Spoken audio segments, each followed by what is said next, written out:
Hi, I'm Krista Ballard. I've had the privilege of being born and raised here in the parish.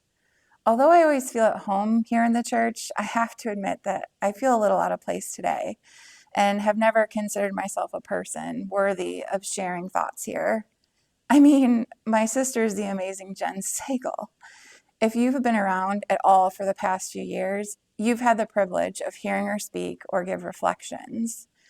She's so incredibly knowledgeable about the church, and her faith is a true example of how to love and serve God while we are here on this earth. So, when Father asked if I could give a talk, I definitely hesitated, and I put it off as long as I possibly could.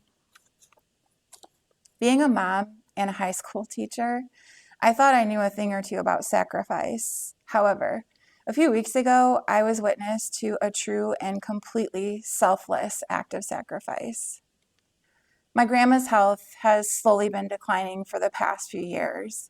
She has really taken a turn for the worse in the past few months. My grandma's a woman who thrives on two things: her faith and human connection. Her whole existence is wrapped up in having a relationship with God and getting visits from her brother, her 3 children and their spouses, her 12 grandchildren, and 20 great-grandchildren. She still lived at home by herself, but was comforted by visits with those close to her. With the hit of the pandemic, her time of being able to visit with family was limited, and her strength and motivation quickly declined. She was falling more often, and she was losing the strength to get out of bed on her own or to get out of her chair by herself. My mom and dad began going over to help her more and more frequently as her need for care increased. I realized that my parents were now going over almost 3 times a day to help her get out of bed, to check on her in the afternoon, and at night to help her get into bed. I knew their time with her was increasing, but I was trying to keep my distance because I did not want to potentially spread the virus to her.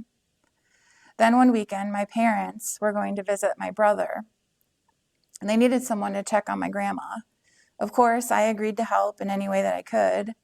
I asked my mom if I could go with her when she went to take care of grandma so I could kind of see what I needed to do.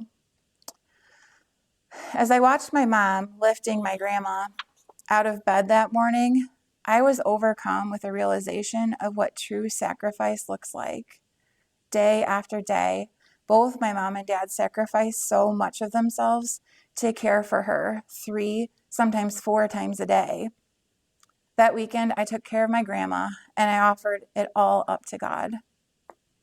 I'd like to share with you a quote from Francois Maurier. It comes from a book called Night, written by Elie Wiesel, who wrote of his experience of living through the Holocaust as a prisoner at Auschwitz in World War II.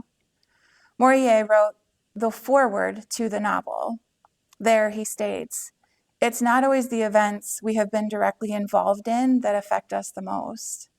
Witnessing my mom's sacrifice helped to open my eyes to the true meaning of sacrifice."